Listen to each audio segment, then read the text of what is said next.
religion.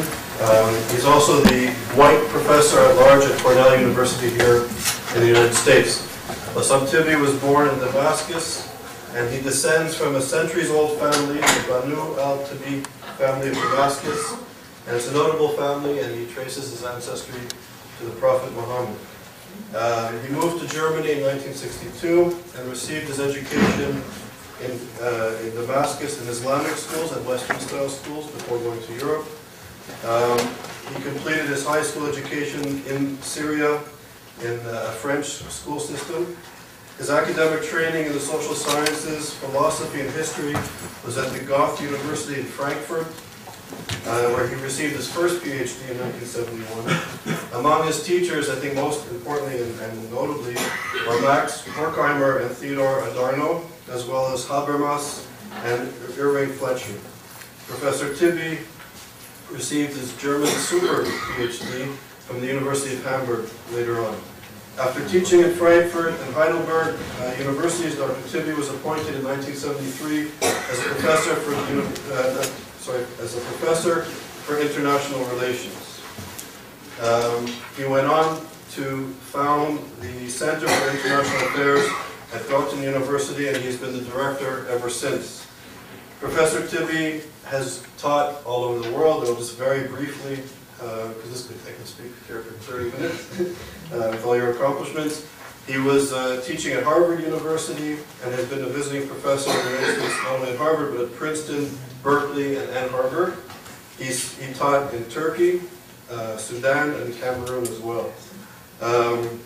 So the list goes on. He's also extremely well published on issues that we are concerned with in the seminar series. He has 6 books in English and 26 books in German. His books have been translated into more than 16 languages. And he writes mostly with about Islamic civilization, the Middle East, and the Mediterranean region. He's been published in journals such as the Journal of Middle Eastern Studies, Millennium, the Fletcher Forum, and the list goes on and on. So it's really an honor and a privilege, and actually Professor Tibi's been here for the week, so it's really been wonderful to be able to speak with him and to meet with him. I'm sure you'll enjoy this lecture. The lecture's title today is Bringing Anti-Semitism Back to Europe, the Virus of Anti-Semitism in the European Diaspora of Islam. So, Professor Tibi.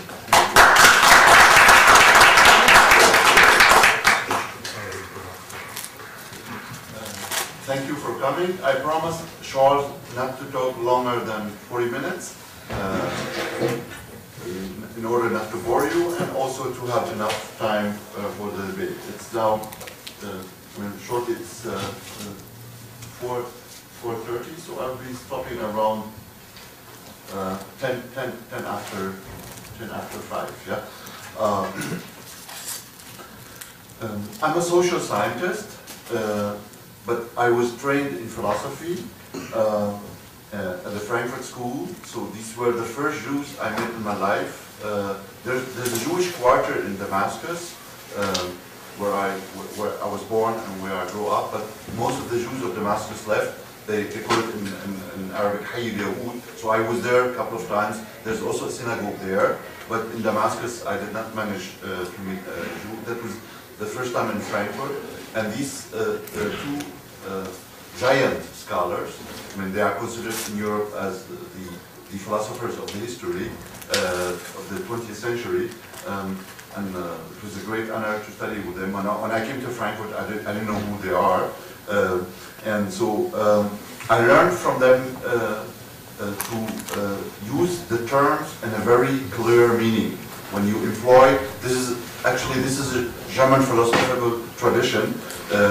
When you are educated as a philosopher, you learn how to handle notions in a very clear meaning. In German they say klare Begriffe. So I refer to this not for boosting of being their students, but for the lecture itself. For the lecture itself that I will be delivering here, it is based on 2 sections. In the first section, I will give some basic information about the issue, very important for understanding the Islam diaspora in Europe, of which I'm a part. In the second part of the lecture, I move to the topic itself. But the basic foundations for understanding the topic itself are very important. In the beginning, it is important to outline the terms that I will be employing, and second, the methodology. The founder of the sociology of religion was a French Jew. His name is Emile Durkheim. He's in France. In France as Max Weber in Germany. And from in my first year as a freshman in Frankfurt, I studied his Les règles de la méthode sociologique, the rules of the sociological method. And among these basic rules is to look at religion not as a text. An Orientalist or a theologian could look at religion as a text, but as a social scientist, you look at religion as a reality, in the language of Emile Durkheim, fait social. So I first will outline the terms that I will be employing, and please keep in mind, when I talk about Islam and Islamism, I do not talk about text, but I talk about reality. I talk about religion as a fait social. Yeah? It is very important from the very beginning to make clear that there's a distinction in all means, a distinction between Islam and Islamism. Islam is a religion, it is my religion as well, it is an ethics, it is a cultural system. Islamism, and Islam exists ever 610, the beginning of the Islamic revelation. Islamism is a recent, contemporary or recent, it is more than recent. It started as a Sunni phenomenon. There's also Islam, there's a Shi'i Islamism. We have here a great American Iranian scholar who will talk about this. My focus will be on Sunni Islam. Sunni Muslims are about 90, there's 1.6 billion Muslims in the world. About 90% of them are Sunnis, about 10% are Shi'is. There's a Sunni tradition and there's a Shi'i tradition of Islamism. And Islamism started as a Sunni phenomenon. So many people in the West think Islamism or political Islam started with Khomeini. Political Islam started in Cairo, 1928, with the Muslim Brotherhood as a Sunni phenomenon. And I will explain what is Islamism all about. Yeah? And the tradition, one can talk about the kind of nasty tradition of anti-Semitism in Islamic civilization. It is not related to Islam, it is related to Islamism.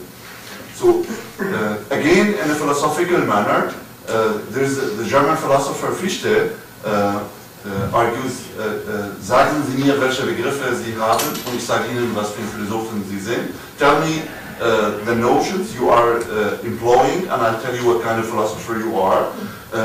There are two basic ideas, yeah, in my presentation, and I'll present them at the very beginning. The first I start with stating with the authority of the historian Bernard Lewis that neither in the history nor in the religion of Islam, one finds any variety of anti-Semitism. In contrast, one encounters in Islamic Spain a Jewish Islamic tradition, and Bernard Lewis talks in his book The Jews of Islam that in Islamic Spain a kind of Jewish Islamic synthesis, cultural synthesis developed. I know this from Jewish historian that Spain is considered Judaism as a religion is much older, but Spain is the birthplace of cultural traditions in Judaism with Maimonides and others, and this was incorporated in a Jewish Islamic synthesis. Yeah? The distinction of Bernard Lewis, whom I'm referring as an authority, is twofold. First, he's a Jewish scholar of high caliber, and at the same time, he's a historian of Islam, so he knows what he's talking about. Yeah?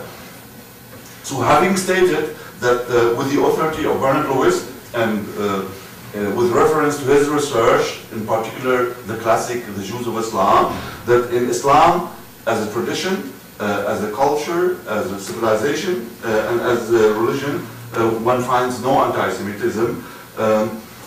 I add in the second statement that today there is an anti-Semitism in the world of Islam, and unfortunately, I'm a scholar, I have to tell the truth, it is a spread virus. Yeah?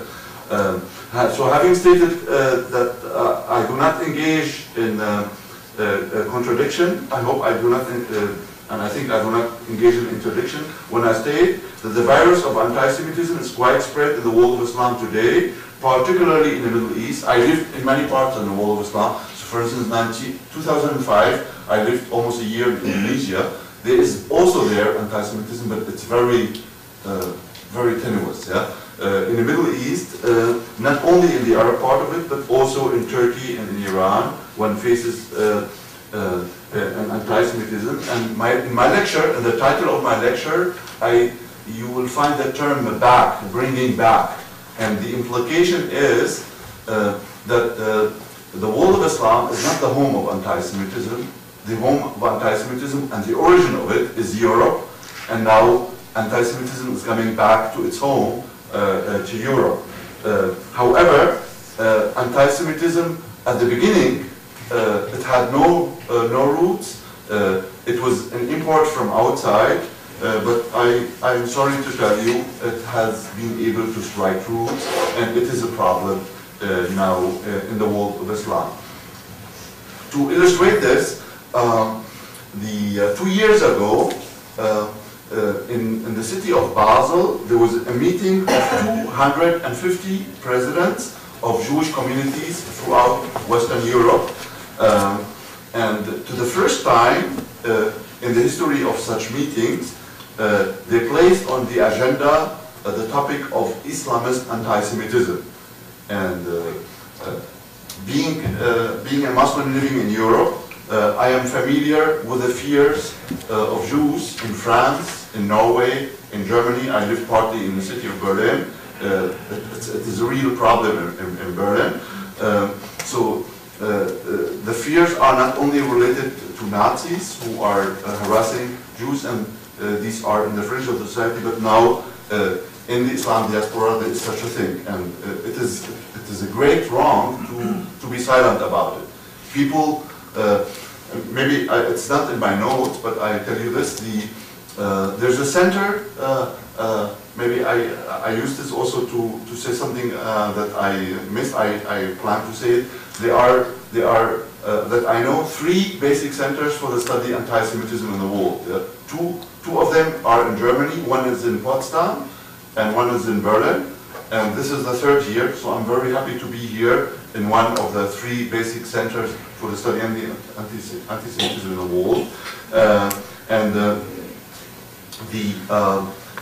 Professor Benz from the Humboldt University of Berlin, he was asked, and he was giving the money to study anti-Semitism in the Islam diaspora in Europe, particularly in Berlin. And his findings were alarming. And the money came from the European Union. There's a center of the European study. There's a center of the European Union based in Vienna, in Austria, for the study of racism. And under the assumption that anti-Semitism is one of the varieties of racism, the money came from this center, and the study was put in a closet, and it was closed, and it was not published. And there was a big scandal. That was 1.5 years ago, and the study was not published, and Professor Benz complained, and then instead of acknowledging the wrong, I mean that they did not publish the study because of its findings, and they at the beginning one started to argue, if we publish something like that, we contribute to Islamophobia. And then see, but I mean,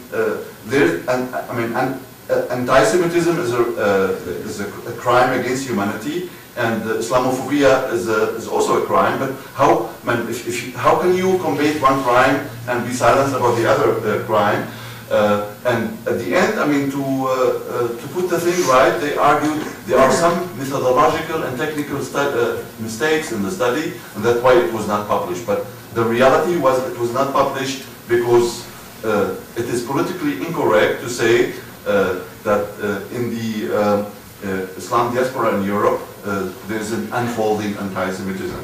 So now coming back to my notes, in Basel, 2005, it was this three days meeting of the 25 Jewish presidents of Jewish communities in Europe, and it is very laudable.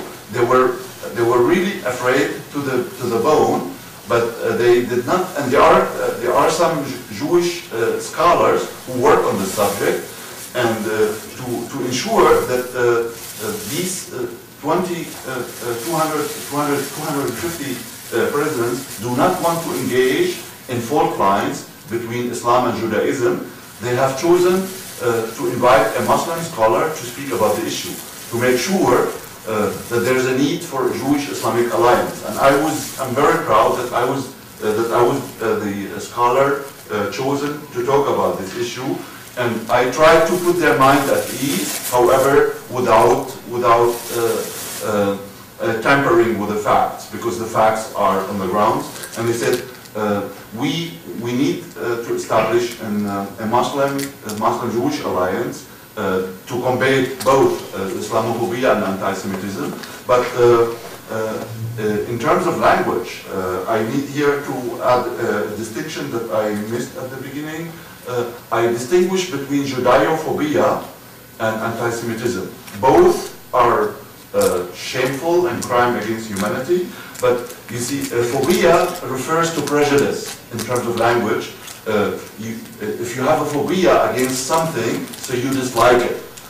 So phobia is related to prejudice, and Judaophobia existed in Islam earlier, but Judaophobia is not anti-Semitism, because anti-Semitism means that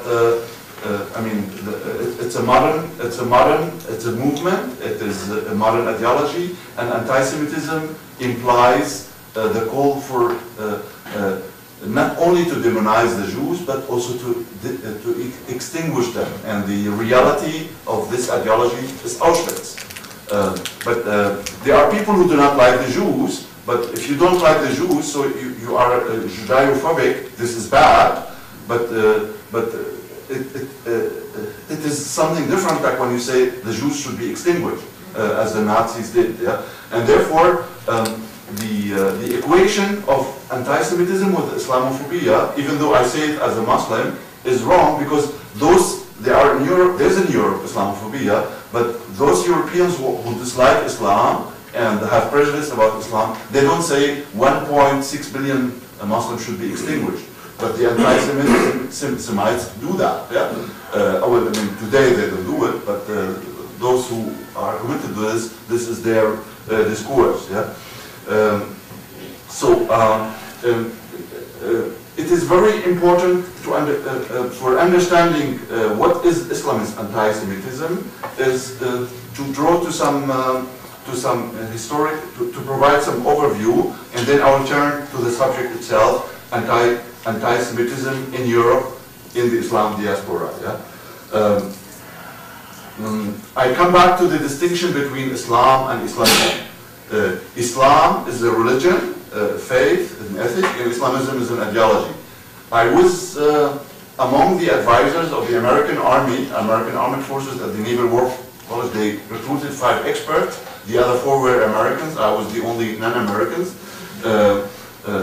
1 year ahead of the Iraq War. I was against the Iraq War. I'm against Saddam Hussein. I'm very happy he's no longer in place.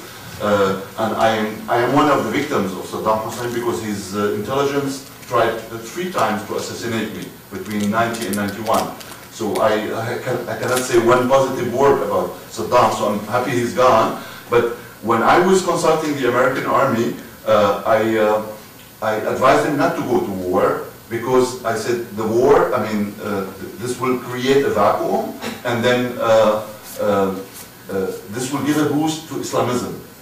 And then one of the generals asked me, you see, Professor Tibi, I'm a humble soldier, I'm a general. I have no time to read books and to do any inquiries. Can you explain to me in a very simple language what is the difference between Islam and Islamism? And I told him, if you speak to a Muslim, you ask this Muslim, what is Islam for you? It is Islam for you a faith, a belief in God, and an ethic and a way of life, I mean a cultural system? Or is Islam also a political order? Is Islam an order for the state? And if this person says Islam is an order for the state, then you are dealing with a fundamentalist, or an Islamist. So in the Quran, I know the Quran by heart, and this is the first book I read in my life when I was in the age of 5 in Damascus. The term state, dawla in Arabic, politics, siyasa, nizam, system, do not occur in the Quran. And the Islamists say they want to establish a system of government based on the Sharia. The term Sharia occurs only once in the Quran. And the verses, I mean, 80 to 90% of the Muslims, including educated Muslims whom I met in my life, ask him about the Sharia, and they don't know that the term Sharia occurs only once in the Quran, and the term in Surah Jathiyah, وَثُمَّ جَعَلْنَاكَ مِنْهَا شَرِيعَةٌ بِالْأَمْرِ فَاتَّبِعُوهَا. We have given you a Sharia, so live after it. And Sharia means here a way of life, morality, not a legal system. And the Islamic legal system in Sunnah Islam was first developed in the 8th century, and at the time only as a civil law and as a penal code, not as a state law, as a political law. This happened only later within the framework of political Islam. So political Islam or Islamism, I mean, there are many words for that. This is confusing. You can say fundamentalism, religious fundamentalism, Islamic fundamentalism, Islamism. The French say integrism, or political Islam. In Arabic, they prefer the term Islam as-siyasi, political Islam, or Islamism. So Islamism is the politicization of religion. And I have coined a term in English for that. I mean, religion is a noun, but you can make a verb out of it. English is a nice language, you can play around with it. The religionization of politics. Religionize. And so Islamism is a politicization of Islam and religionization of politics. And if you transform this to the attitudes of Muslims toward Jews, you transform an existing Judeophobia.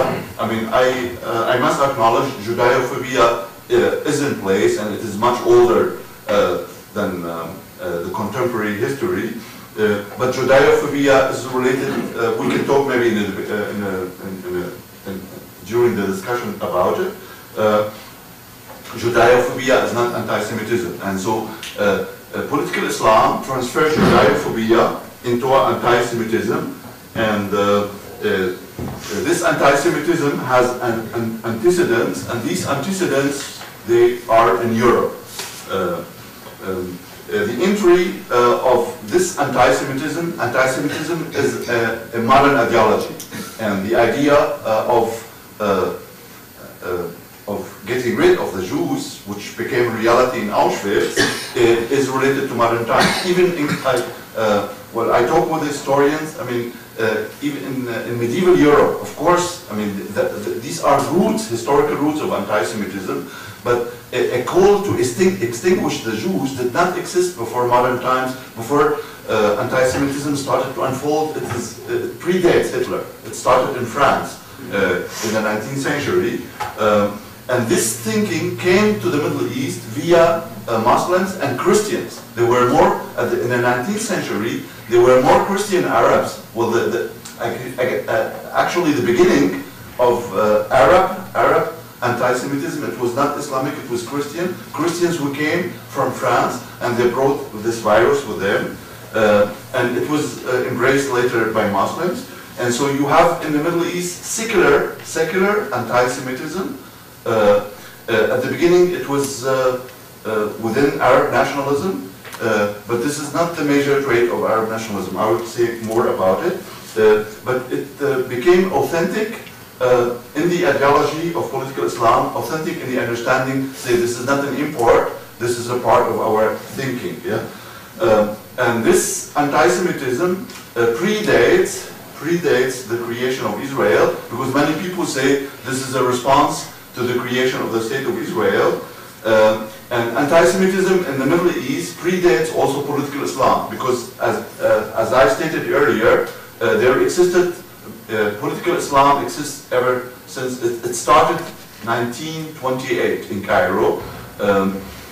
Secular anti-Semitism started in the late 19th century, and it came with Christian, Arabs, Lebanese, and Syrians who studied in France and came back with this virus. And then, well, there is one confusion between Judeophobia and anti-Semitism. Both, I mean, to be sure, both to me are crime against humanity. But you know, there are crimes to varying degrees. Yeah, and I have explained that. There is another confusion between anti-Zionism and anti-Semitism. Well, actually, logically and rationally, you can establish this difference and say you can be anti-Zionist without being anti-Semitic, but in reality today, and the president of Iran is the best example for this, Ahmadinejad, when he organized a conference, A Wall Without Zionism, and I mean, when you look at it, it is not a wall without Zionism, it's a wall without Jews. Yeah? Therefore, we have to beware of the covering of anti-Semitism with anti-Zionism. And sometimes when I listen to the people, not only to the president of Iran, when they're talking about, for instance, in Arabic, they don't say as-Sahyuniyun, the Zionists. They equate Zionism with Judaism, so they're talking about Jews in general. Yeah? So political Islam. Since the lecture is not about political Islam, but it's very important to understand political Islam as a root of this. Political Islam started 28 with the creation of the Society of Muslim Brotherhood in Egypt.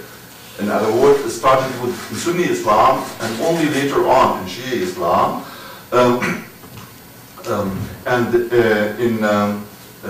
Sunni political Islam started to replace Arab nationalism and pan-Arabism after the defeat in the 60 War, 1967. So the breakthrough of political Islam was in the 60s, after 1967. I have to make some note about Arab nationalism. Arab nationalism has two phases.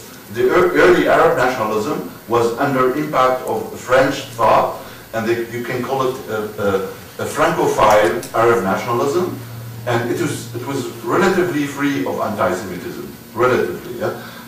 In the second period, after 1913, there was a second phase in Arab nationalism. It is Germanophile Arab nationalism. So the impact of France, or the impact of French thought, was replaced by German thought. And here you can trace the very beginning of anti-Semitism in the Middle East. In the late 19th century, and the height was, the turning point was 1913. For more about this, I will not go deeper into it because I don't have the time. If you excuse me, I mean, it's allowed in the United States. In Germany, this will be considered as commercial, but in the United States, allowed to make a reference to one's book. My book, this is among my books, is the basic one, Arab Nationalism Between Islam and the Nation State, and you find all these things inside. And in this book, you will find little about anti-Semitism, or almost no mention of anti-Semitism, because anti-Semitism started with Arab nationalism, but really on the side. That was not a major trait. But in political Islam, anti-Semitism is very essential. And if you, the major thinker of political Islam is Sayyid Qutb, and Sayyid Qutb wrote a full book, Ma'arakatuna Ma'al Yahud, our battle against the Jews, and he he is of the view, in this book, about 110 pages, there is a cosmic war between Islam, and Judaism. But this war does not exist in reality. It is a constructed war, and it is related to this import of anti-Semitism from outside. But Sayyid Qutb is anti-Western, and unlike the Arab nationalists who acknowledge their European sources, he says, what I am telling you, this is authentic Islam. And his authentic Islam is fascist Islam, yeah? And this is an import from outside, but it's presented as authentic, yeah?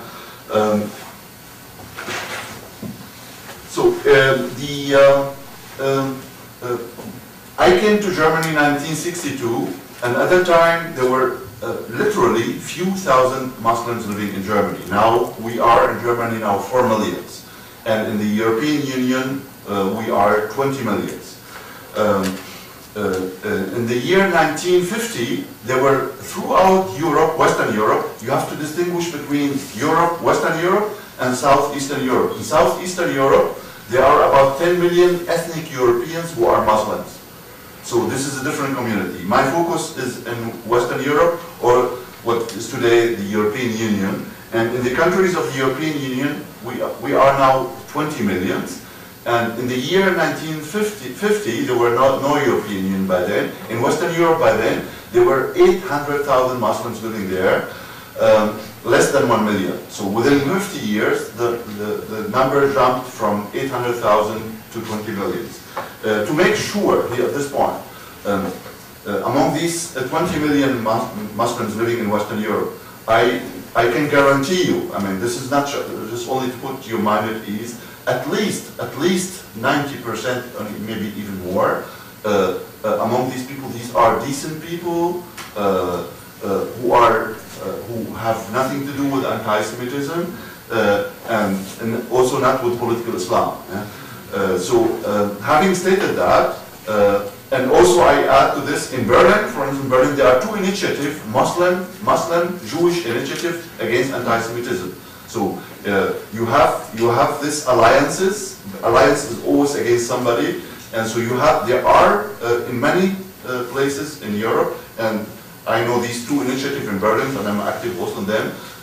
Islamic Jewish Alliance or Initiative against Anti-Semitism. But I'm again as a scholar and I'm as a person close to reality. Some people use the information that the Islamists in the Islam diaspora, they are between 3%, in some countries they are 3%, in others, like in Netherlands, 10%, they use this information to belittle of political Islam in Europe. This is wrong, because this very tiny minority from 3 to 10% is powerful, they have resources, they control mosques, and they are the representative of political Islam. For instance, in Germany, there are 4 organizations of organized Islam, and there's empirical research about this. They represent maximally 12% of the Muslims living in Germany. But they claim in public, because they are organized, they control the mosque, they say we are the voice of Islam. Not all of, I mean, one organization of them is related to the Turkish state, is not political Islam, but Milli Gurush, the Muslim Brothers, are in, and they are anti-Semitic, clearly anti-Semitic. And so, how do Europeans grasp this phenomenon? That or put it the other way around. You have my article here on jihadist Islamism, just published in the British journal Totalitarian Movements and Political Religion. There is a flow of Islamic migration to Europe. And Europe now, if you look at statistics, comparing the incoming immigrants to the population, Europe is now receiving more immigrants than the United States, more than Canada, and more than Australia, the classical countries of immigration. So Europe is becoming a continent of immigration, and the Europeans are not ready for this. I have lived for 44 years in Germany. I am a German citizen, but in Germany I'm not accepted as a German. And I'm not also treated as a German. I mean, this is, you cannot understand this. He's in America. If you come and live 2 years here and become an American citizen, then you are a member of the community. And so this, the Islamists use this. There is a kind, the Muslims in Europe, with few exceptions, they live in their own world. They live in enclaves or parallel societies. And the Islamists, they try to abuse, to politicize the discontent among Muslims because of the lack of integration. And what we're talking about, anti-Semitism, is part of this. And Europeans are not ready to become, to live with the reality that they are becoming a continent for immigration. In Germany, they were tampering with the statistics. They say the foreigners living in Germany, there are 7 million. But this number has not changed in the past 15 years. And I say, I'm not the scholar involved in statistics, but this cannot be true. If you go to Berlin, to Frankfurt, you see people who do not look like German, and you see them, this is a kind of majority. But finally, last year, the very first time in German history, that the Bundesamt für Statistik in Wiesbaden acknowledged that 20% of the people living in Germany, the politically correct language is mentioned with Migrationshintergrund, people with migratory background. So it means non-Germans, yeah? 20%, yeah? But if you look at German television, you will never see a face which is not German. But we see we are 20%. We are, I am one of 3 Muslims. In Germany we are 4 million. I am one of 3 Muslims who are professors, full professors. We are not more than that. Yeah? And so the Islamists used this situation and now relating this situation to anti-Semitism. So Europeans are not able to deal with these changed realities, and also, I mean, in Germany, it is. I mean, I have to say something favorable now to Germany. There are different standards of awareness of anti-Semitism throughout Europe. After Auschwitz, after Hitler, and I must praise Germany. I mean, because I came to you from Austria, yeah? And in Austria they did not deal, they did not process their Nazi. They have also a Nazi past, yeah? But they just put it aside and they don't deal with it. But the Germans dealt with it courageously, and in Germany is almost the only country in Europe where it is a legal offense if you talk anti-Semitic language. It's not part of freedom of speech to talk anti-Semitic. If you talk anti-Semitic, you end up in a jail. You first in a court and then in jail. But the problem is, if you are really against anti-Semitism, then you must accept this in general. So, and I'm going to tell you a story to make it clear, not so academically abstract, how anti-Semitism is dealt with in Germany. If a German will make any notice about Jews, like one of the former combatants of Bader-Meinhof, his name was Mahler, left wing, and he ended up with the NPD, I mean with the Nazis. And he made some quote-unquote critical remarks about the Jews. He had a trial and he's now in jail. Yeah? But in the year 2000, 2 synagogues in Düsseldorf and in Essen were desecrated, and that was scandalous in Germany. How could a synagogue be desecrated in Germany after Auschwitz? Germans and Germany cannot afford this. And there was an outrage for almost 3 weeks throughout the country. And the then Chancellor, Mr. Schroeder, he went to Düsseldorf and he met Paul Spiegel. Paul Spiegel is the president of the Jewish community, and he asked him for apology. He said, I mean, on the assumption that German Nazis did it. And really, for 3 weeks, where in the evening, were people walking on the streets in all major cities in Germany with candles, asking for apology. That 2 synagogues were desecrated in Düsseldorf and in Essen. But after 3 weeks, the police found out that the perpetrators were not Germans, they were Islamists, Palestinians and Moroccans. And they were arrested. And then Chancellor Schröder coined the term Aufstand der Anständigen, the upheaval of the decent people against anti-Semitism. And then when it became public, the perpetrators were not Germans, the appraisal ended and nothing happened. And during the trial, it turned exactly in the other direction. They said these people, the lawyers argued in front of the court, these people are not anti-Semites, they were only expressing their outrage about what's going on in Palestine, and the outrage in the German public switched into an understanding. Really, that was, and the people became very minor sentence, and the story was finished. Yeah, and I published an article. I wrote an article about that at the time. Is Islamist anti-Semitism less harmful than Nazi anti-Semitism?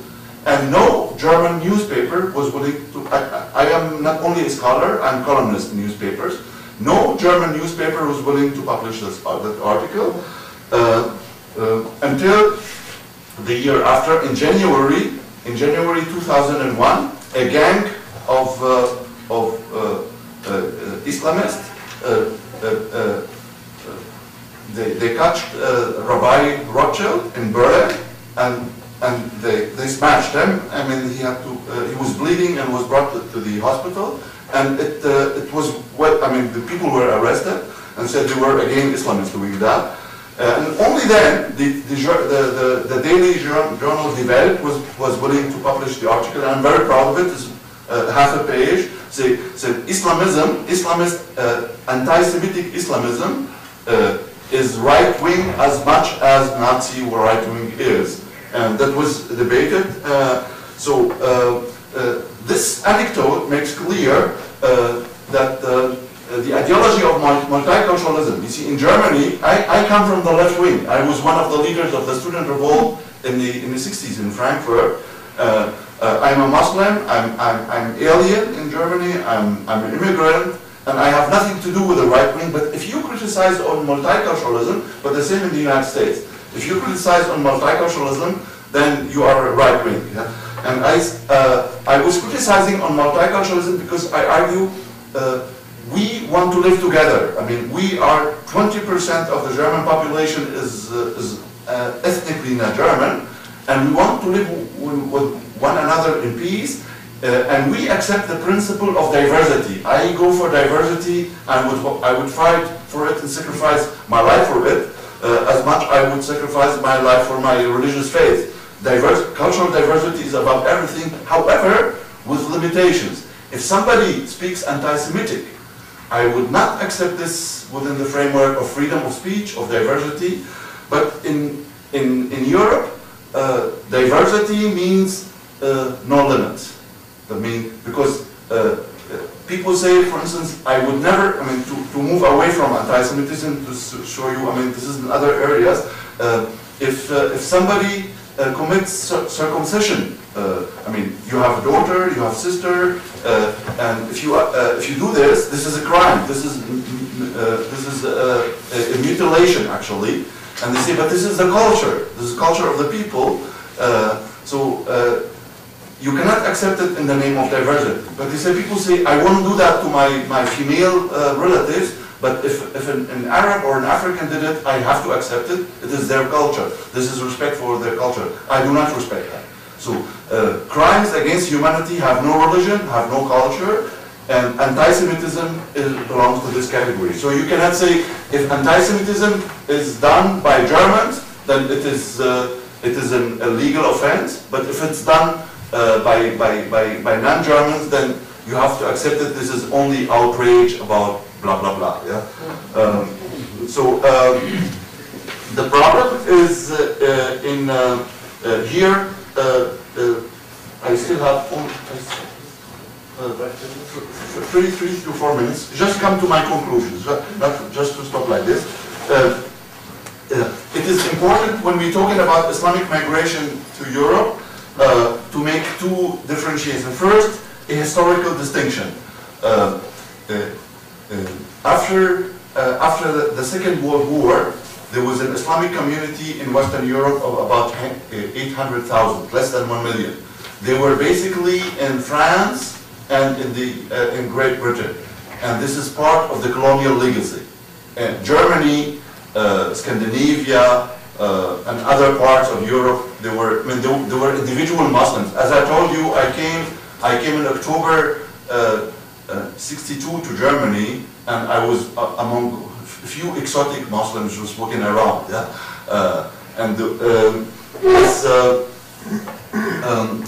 This has changed in the course of the time. Now today, all countries of Europe have migrants, and between 10 up to 30% of the people living are not ethnic Europeans, come from Asia, Africa, from the Middle East, and the Muslim proportion is between 40 and 50%. And that's why the Muslim community in Europe is the biggest single community among the migrants. Yeah?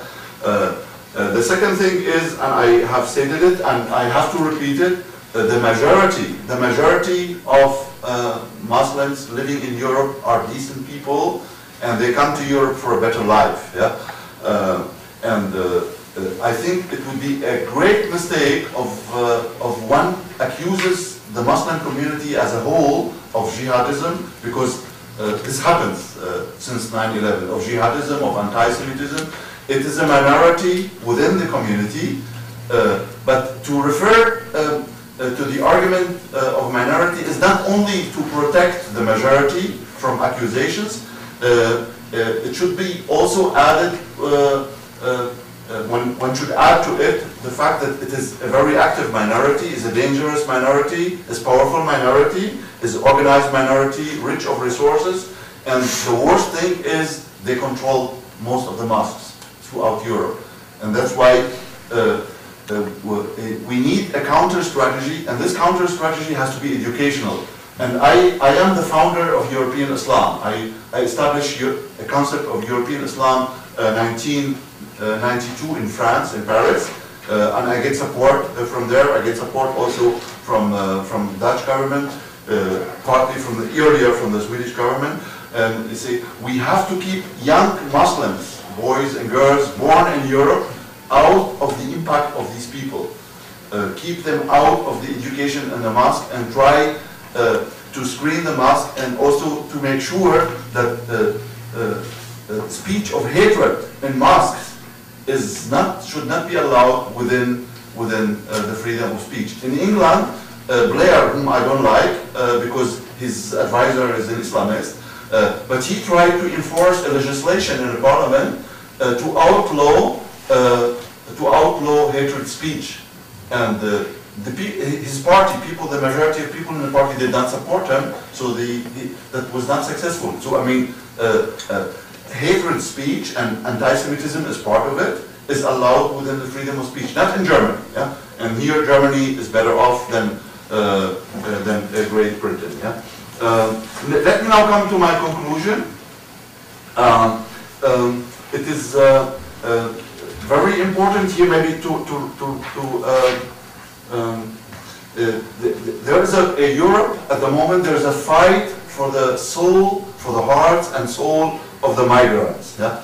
And Europe is not doing a good job in this. Yeah? And I finish maybe with a scenario. There's a you know the newspaper Financial Times, and there's a German edition of it.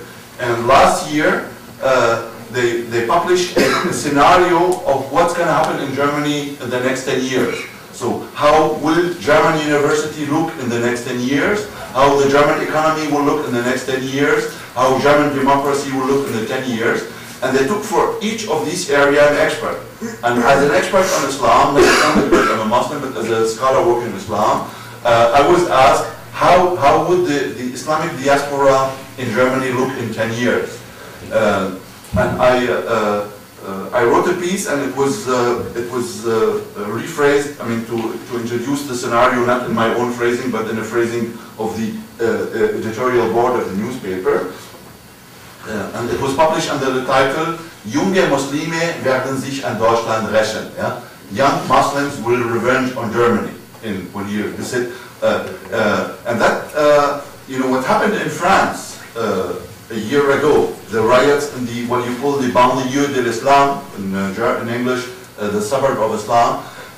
These are young boys and girls, mostly boys, because it was they speak barely Arabic. They speak French, and if they speak Arabic, they speak broken Arabic or none at all. They are born in France. In their countries of origin, in the Maghreb, they are not accepted. In France, they are not accepted, and they are not integrated in society.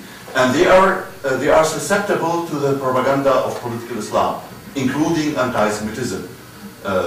And in France, it is a real problem. And so, what can you do against this? A policy of integration, a policy of education, a policy of enlightenment, and one should also find a way not only to keep these young boys and girls born in Europe away of the impact of political Islam in Europe itself, but also from outside. Like if you go to Berlin, there is a television station by Hezbollah, is Al-Manar.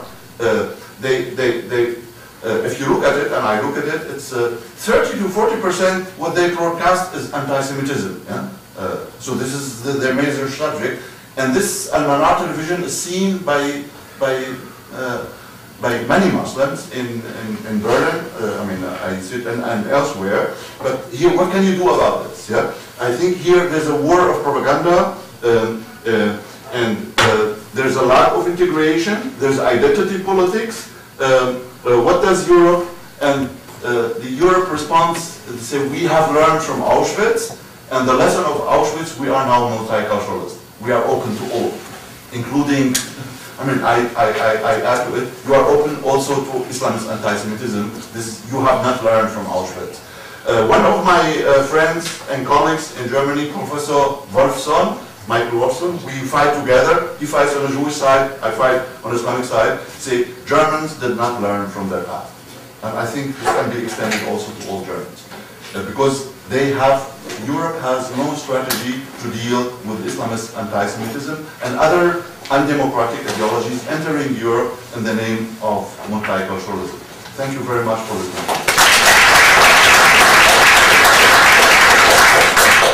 Okay, so Ed, go ahead and I'll ask a question after. And if anybody wants to ask a question, please signal to me and I'll kind of create a list. Okay, thank you, Professor Tibi. You said several times that the overwhelming majority of Muslims in Europe are not Islamists, and no one would accept that. You also said that the minority control all of the mosques. Most of the mosques. That's a huge problem. So my question is simply if the funds were available, would one reasonable strategy simply be to start a new system of independent mosques, as opposed to mosques which are sponsored by these groups? And then the second issue is, would people go to them?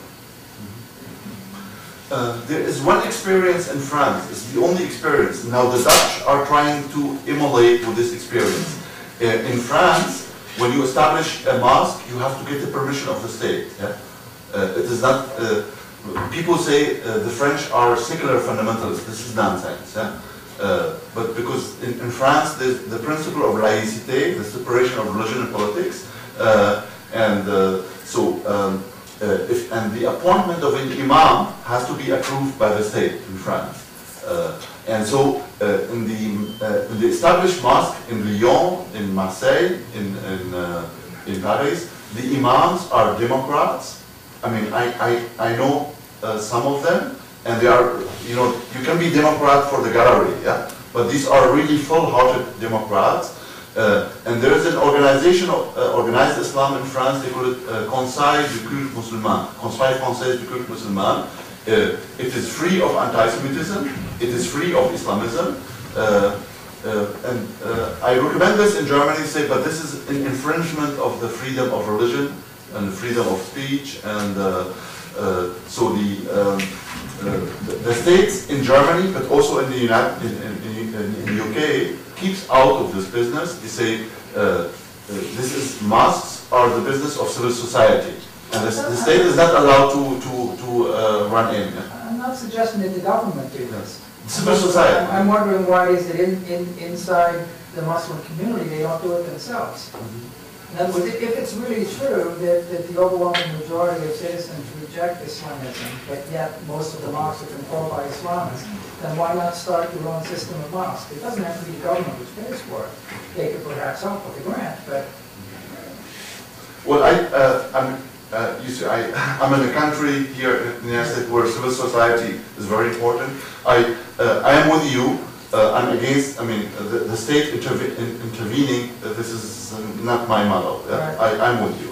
But consider this. This is a fact. I have problem with this because I am against state intervention, but I ask for the help of the state without success.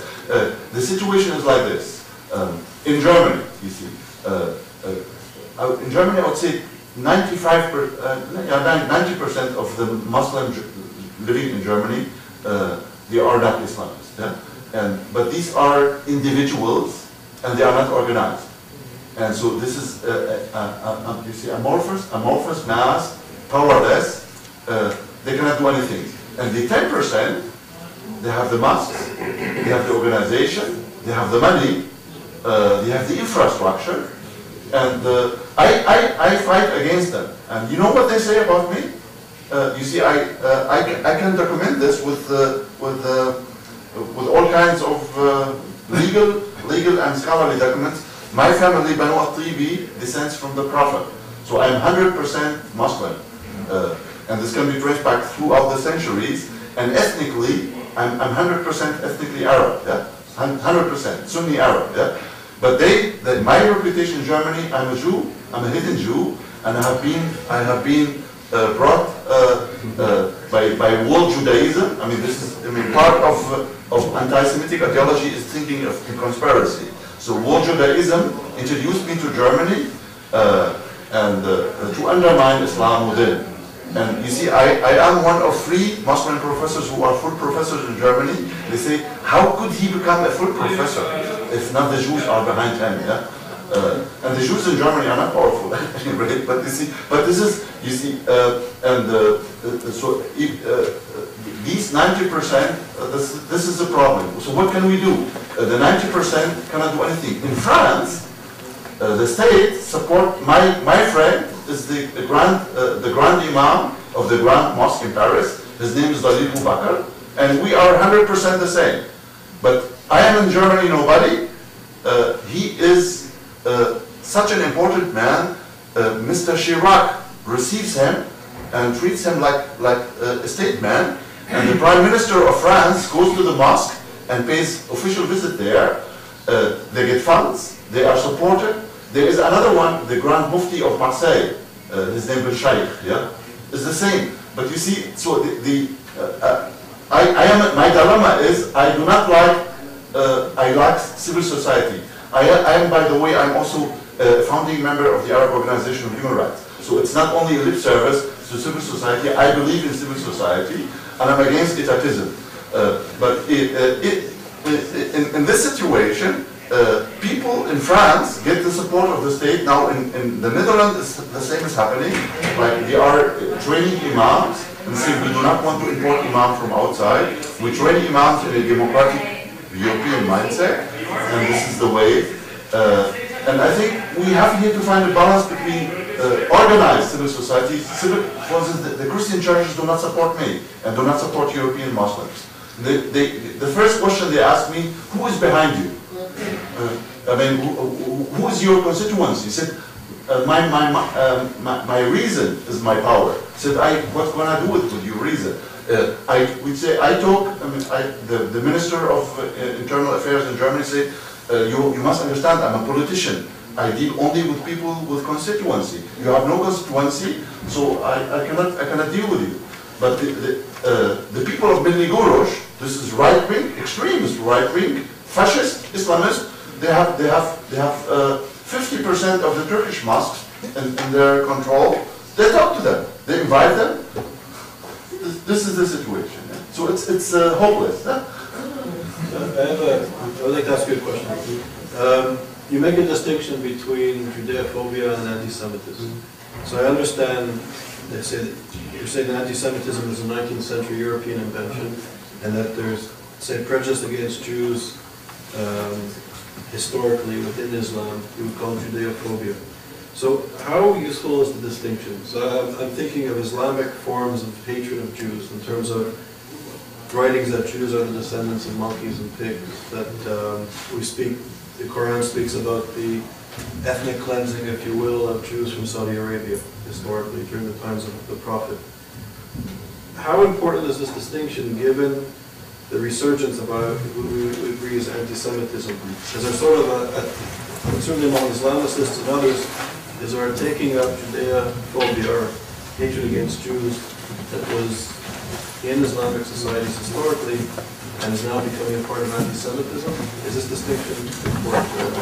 Well, the distinction is important for scholarly reasons, for analytical reasons, but I mean, I am not, I am like you, a scholar, I'm a professor, but I'm also a politician. I mean, because politics is not scholarship, yeah? And there are also political reasons. So you can do something for the sake of historical truth, but also there are political implications. I'm not just in the United States. I was a member of the Fundamentalism Project at the American Academy of Arts and Sciences, and at the beginning I presented scholarly analysis, and the director of the project, he said, but we get funding, yeah? And we need, what are the policy implications?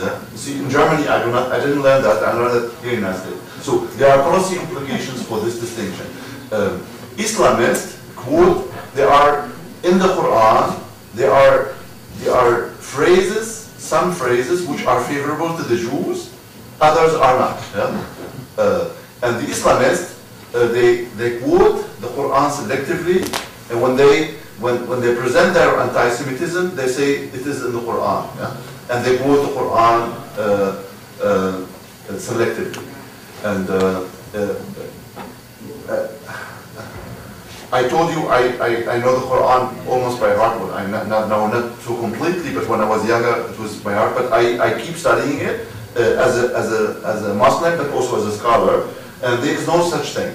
And in the Quran, it was like this. The Quran was revealed in Mecca at the beginning, from 610 to 622, and from 622 until the death of the Prophet, 623 in Medina. And when the Prophet moved from Mecca to Medina, he was dealing there with two tribes, the Aus and the Khazraj, and with Jews. There was a lot of Jews in the surrounding Medina, with the Jewish tribes. Yeah?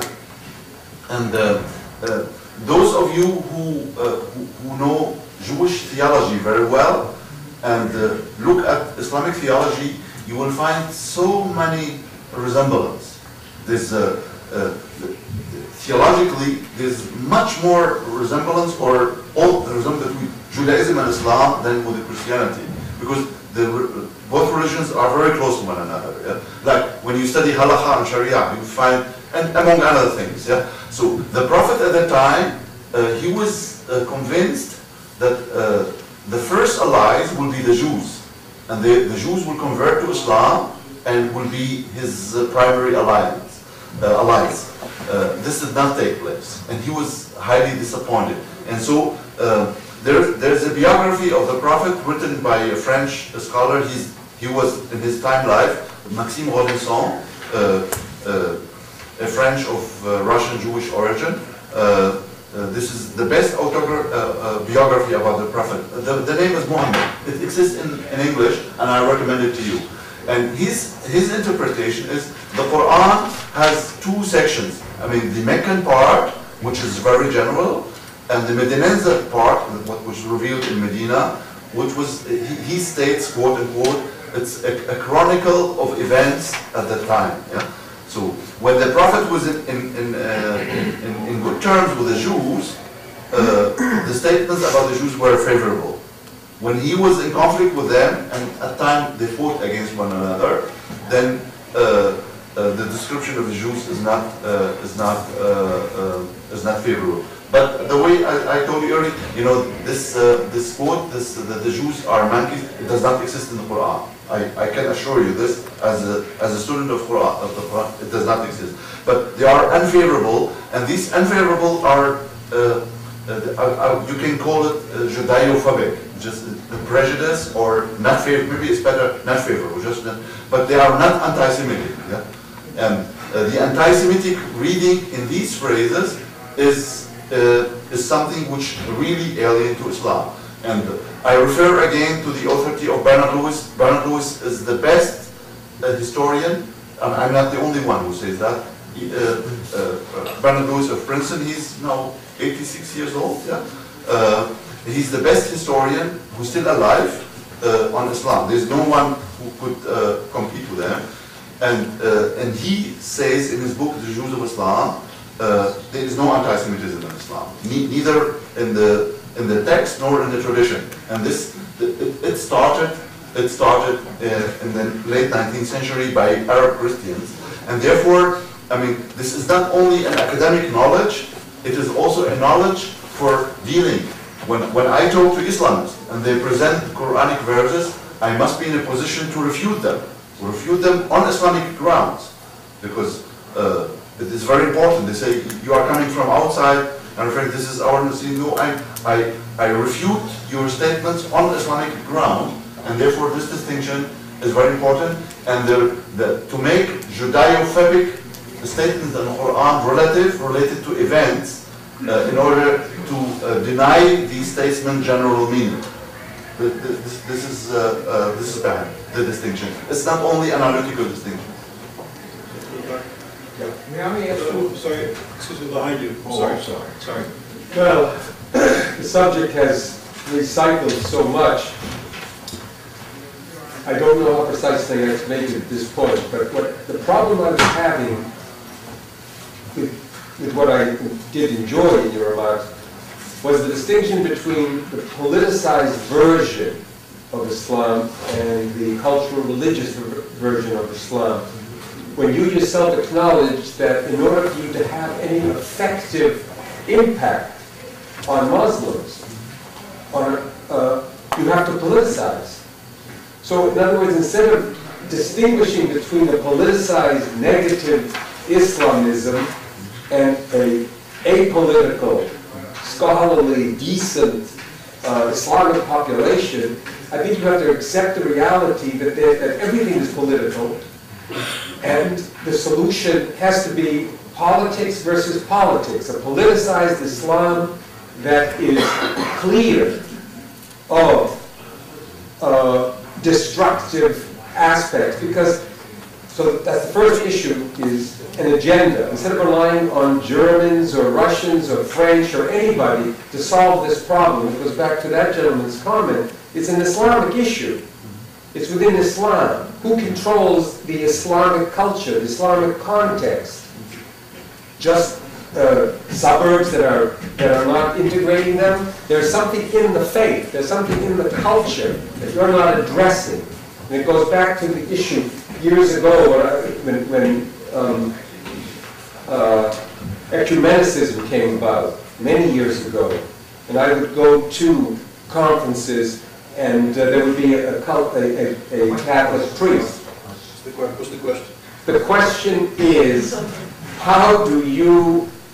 what is your plan to address the Islamic problem, not the the politicized issues that really belong in a negative barrel, but how do you get to be a political force that challenges the right of mosques to disseminate, etc., anti-Semitism, and for Muslims to be deeply anti-Semitic and anti-Israel?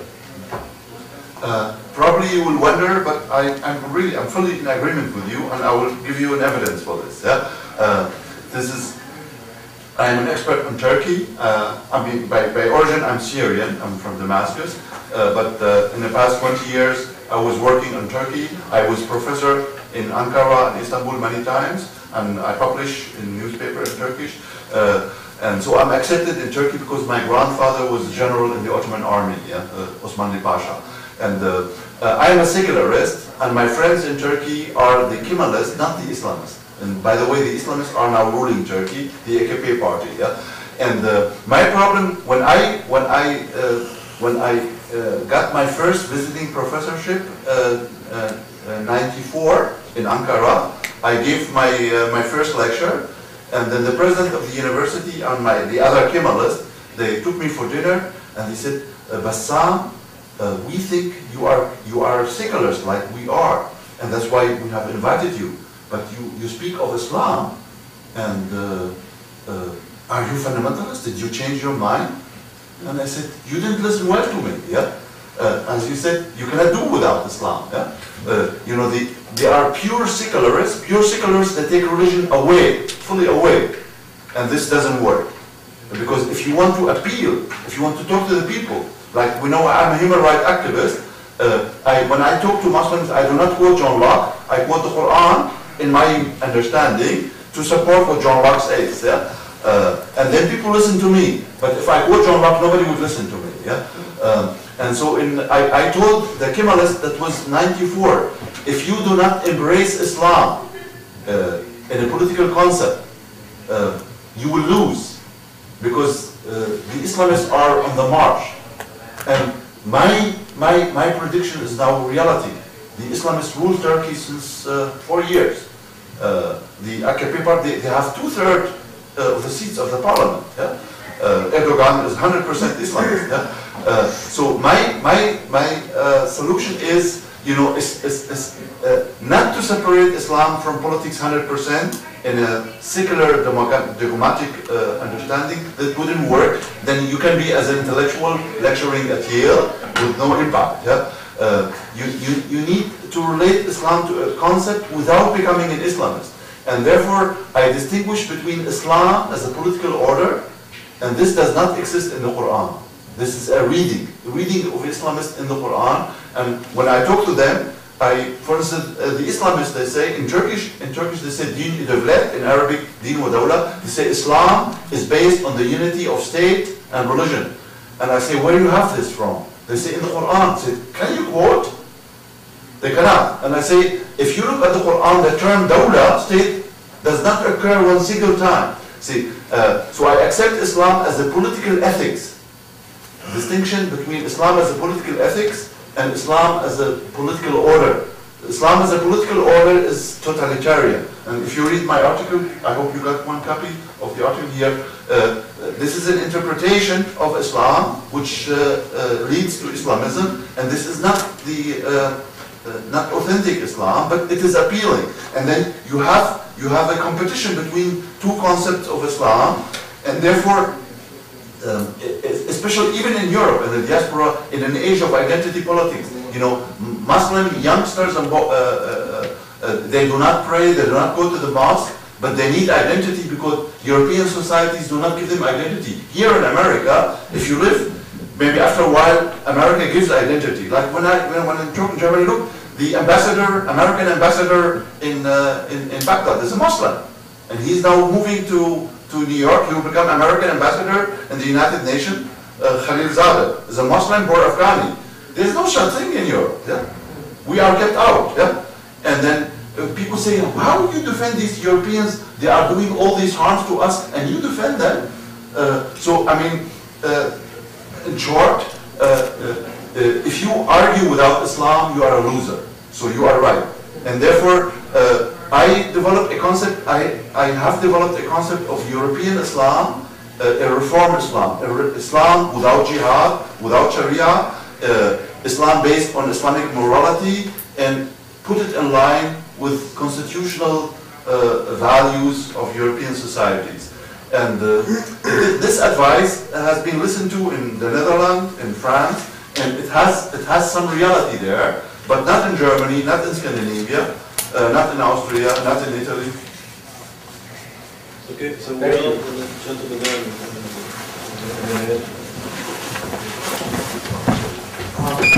Two questions. One, I like your idea of European Islam and a way of separating the politicization, but I wonder if it really holds up historically, because when I think of how Islam spread in the beginning, from the Pyrenees to the Indus River, was it not through conquest, rule, the spread of the Arabic language and the Quran were the same process, and the whole rule of the caliphs, at least until the Ottomans, would not that have been politicized Islam? And my second question was about the hate speech and crimes, because it's my prejudice to answer speech with speech. Now that may be my American roots, but you present good reasons, and the European experience, of course, is much more deadly, and I can see the European need, perhaps, to limit hate speech. But if I were to write a book describing the crimes of American imperialism, would I not be accused of anti-American hatred and perhaps be subject to prosecution under hate speech laws myself? So where do you draw the line on what is really hate and what is criticism? So the first question is easy to answer. I mean, my concept, maybe some few phrases about the background of my concept. You see, I was born in Damascus. I grew up in an Arab Islam. I traveled to Arab countries, like, Islam in Morocco is not Islam in Syria. But they resemble one another a lot, yeah? But there are differences. I mean, there's also cultural diversity within Islam.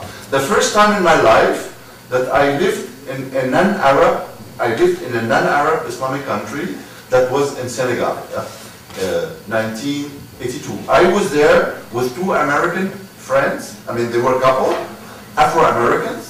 And in Africa, I'm white man. But if you come closer to me, you see I'm a yellow man. I'm Asian. Yeah? I'm not white skinned. Yeah? But in Africa, I'm a white man. And I was accepted in Senegal as a brother, in French, frère musulman. And the two Afro-Americans, they were devastated. They were rejected. They asked him, what is your religion? Because they said Christianity is the religion of white man. We are not Christians. They don't speak Arabic. They don't speak French. He said, what are you doing here? But you see, the skin, Africans are not racist. I lived in Africa. I know Africa very well. If you go in Africa, there's no racism in Africa. Africans are not racist because they accept you or refuse you on grounds of culture. I was accepted as a white, so-called white man in Africa, in Senegal, as a brother, and the two Afro-Americans were treated as zero, and they had to leave. And when I brought them to the airport, saying we're going back home to America, yeah? And I said, if you send Afro-Americans to Africa, they will be cured of. They say America is our home, yeah? Because in Africa they will not be accepted, yeah? Unless if they were part of the culture. So now, to come to the point, I lived in two brotherhoods, the Tijaniya and the other one. It's Qadriya, and I noticed rituals, cultural rituals, which are to me non-Islamic. And every time I said, "Ce n'est pas islamique," this is not Islamic, the answer was, "Mais c'est africain." This is African. This is our Islam. And I made the same experience in Indonesia. That means Islam in non-Arab environment, in Indonesia, in Senegal, in Nigeria, Islam has become part of the local cultures and is deviated from original Islam. But it is Islam, it's real Islam. Remember what I said, Durkheim, religion is fait social. And so, when I returned to Europe, that was 24 years ago, when I came back to Europe, I said, why Islam is alien in Europe, and why it is not alien, it's Arab Islam, what is not alien in Africa? The Africans were in a position to Africanize Islam. But why can't Europeanize Islam? Well, the context is different, migration, etc. is very complex. And 1992, I was invited by the French government, at that time, government and society, they used to believe in assimilation. Assimilation is a wholesale adjustment, and you renounce your origin. And this worked in the 19th century and early 20th century, but not since the flow of Islamic migration to Europe.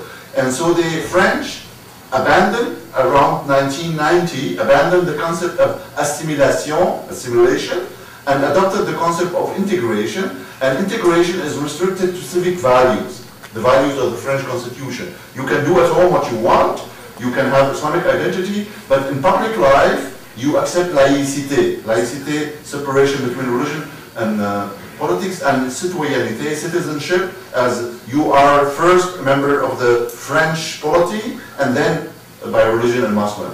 And I developed my concept of European Islam there with an African background. Yeah? And therefore, Muslims could have their identity, their culture, their ritual, but in public life, you are a French citizen or German citizen, and you accept the values of the Constitution. Actually, this is the same here in the United States. You can be whatever you want, but in public life, you are an American citizen, and you abide by the values of the Constitution. And therefore, I think if Europeans wanted, and if Muslims would cooperate, this would work. But this will take a generation or even two. But you have to start, and the start is not yet done. Yeah? The second question, of course, it is possible to distinguish between criticism and hatred. Like if you say, Jews undermine the world, and you bring the idea of world conspiracy of the Jews, and this is not criticism. I mean, like you can criticize on somebody, you can criticize misconduct, something wrong, but hatred, let's say, all Muslims are bad people, all Jews are bad people. This should not be allowed under the umbrella of freedom of speech. Yeah, mine's a quick question. Okay. I also like your... So I think because of the time limit, please ask a question and we'll take the second question as well. Go ahead. Oh, I'm sorry. I also like your presentation and your definitions and your subsets, the political and the cultural, religious breakdown, and the analogy between the Islam and Islamism and Judaism and Zionism. My question is this: you say that 90% of the Islam are Sunnis and 10% are Shiites. And you also say that similarly 90% are religious cultural Islam and 10% are political. Now, of the 10% political, you have an idea of what the breakdown is of that is between Sunni and Shiite? Does it have proportional to the Islam? So these are two different statistics, and I think they cannot be related to one another. Let me explain it. I'm not saying that correlation. I'm trying to see if there's a correlation. But you see, this is different. Like you see, if you look in Iran, 85% of the Iranians are Shiites. If you go to Iraq, 55% of the Iraqis are Shiites. If you go to Lebanon, 40% of the Lebanese are Shiites. If you come to my country of origin, Syria, only 11%. So this varies from one country to one country, but all Muslims in the world together, there are 1.6 billion people, but among these 1.6 billion people, the Shiites are about 150 to 160 million. This makes about 10%. But this 10% of Shiites exist in different proportions throughout the world. And how about Europe? In Europe, it's also in. There are no exact statistics about this in Europe. But from one country to one country, like in UK, there are almost no Shiites at all. Maybe 1 or 2%. In Germany, maybe 5-6%. So it differs from one country to another country. So the decent people, I said 90% of the Muslims are decent people.